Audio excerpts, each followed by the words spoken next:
کہ کس طرح سے. تو اس کا جو آیا تھا، یہ جو آتا ہے نا قرآن میں بھی، اس میں آتا ہے سورہ ال عمران میں 159 میں.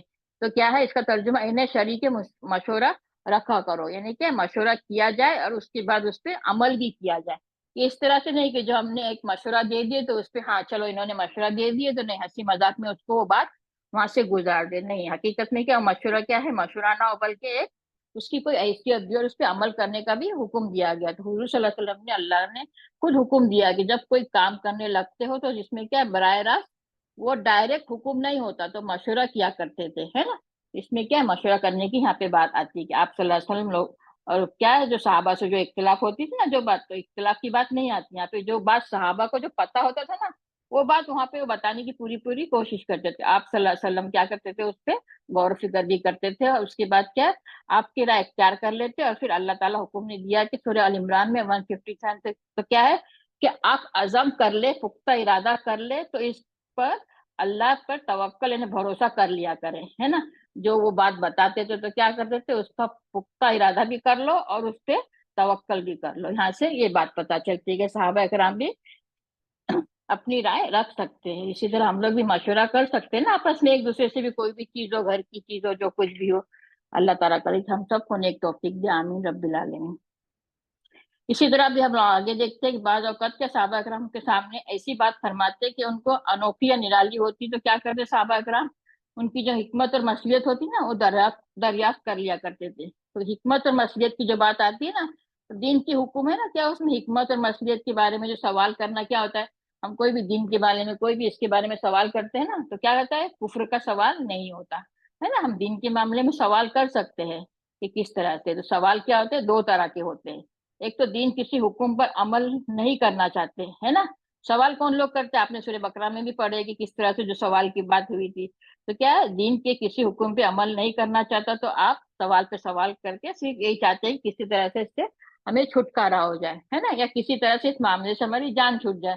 تو یہ ایک الگ بات ہے. لیکن اگر کسی معاملے میں نا کوئی شخص یہ پوچھے کہ اس کے کرنے کا کیا فائدہ ہوگا یا اس کے نہ کرنے کا کیا نقصان ہوگا، تو یہ کیا ہے؟ اس حکم کی کیا مصلیحت کیا ہے؟ غور و فکر کرنا چاہیے ہم کو کہ حضور صلی اللہ علیہ وسلم کے احکامات پہ آج کے دور میں غور و فکر اور ان احکامات پہ عمل کرنا یا مصلیحت کو جاننا کیا ہے؟ ثواب کا کام ہے اور اس میں گناہ کی کوئی بات نہیں ہے نا. ہمیں کیا سوال کرنا، بیجا سوال نہیں کرنا چاہیے کہ ہاں ہماری اسے جان چھوٹ جائے. اور دوسرا کیا اس پہ اس لیے کرنا چاہیے، غور و فکر بھی کرنا چاہیے اور ان احکامات کو جاننے کی کوشش کرنا چاہیے. تو کیا اس میں ثواب کا بھی کام ہے اور بلکہ کیا ہے گناہ کی اس میں کوئی بات نہیں آتی ہے. اس طرح سے یہاں پہ بات پتہ چلتی ہے. آگے بھی ہے تھوڑا سا لیکن اس کو ابھی ہم 11 بج گئے، انشاءاللہ ہم اس کو نیکسٹ ٹائم کرنے کی پوری کوشش کرتے ہیں. یہاں تک ہی ہم لوگ رکھتے ہیں کیونکہ آگے بھی بہت اچھی باتیں ہیں کیونکہ انسان کی نیت کے اوپر بہتر پہلو تلاش کرنا، اس کے اوپر مطلب جو کچھ ہے نا صحابہ اکرام کی جو آگے جو بات آتی ہے الحمدللہ اس کو آگے کنٹینیوس کرنے کی پوری کوشش کریں گے کیونکہ یہ سب ہمارے لیے جاننا بھی ضروری ہے نا. الحمدللہ اس کو ہم آگے انشاءاللہ کلاس میں کنٹینیوس کریں گے. یہاں پہ ہم ابھی اپنی اختتام کرتے ہیں کیونکہ ٹائم ہمارا 11:02 ہو گئے. انشاءاللہ تعالی الحمدللہ اس سلسلے کو مزید ہم نیکسٹ ٹائم پہ کنٹینیوس کریں گے انشاءاللہ. السلام علیکم ورحمۃ اللہ وبرکاتہ. ربنا تقبل منا انک انت السمیع الدعاء ربنا تقبل منا انک انت السمیع الدعاء وتب علینا انک انت التواب الرحیم وصلی اللہ علیہ تعالی وآل اصحاب وآل بیت اجمعین برحمتک یا ارحم الراحمین. سبحانک اللہم وبحمدک اشہد ان لا الہ الا انت نستغفرک ونتوب الیک. السلام علیکم ورحمۃ اللہ وبرکاتہ. وعلیکم السلام.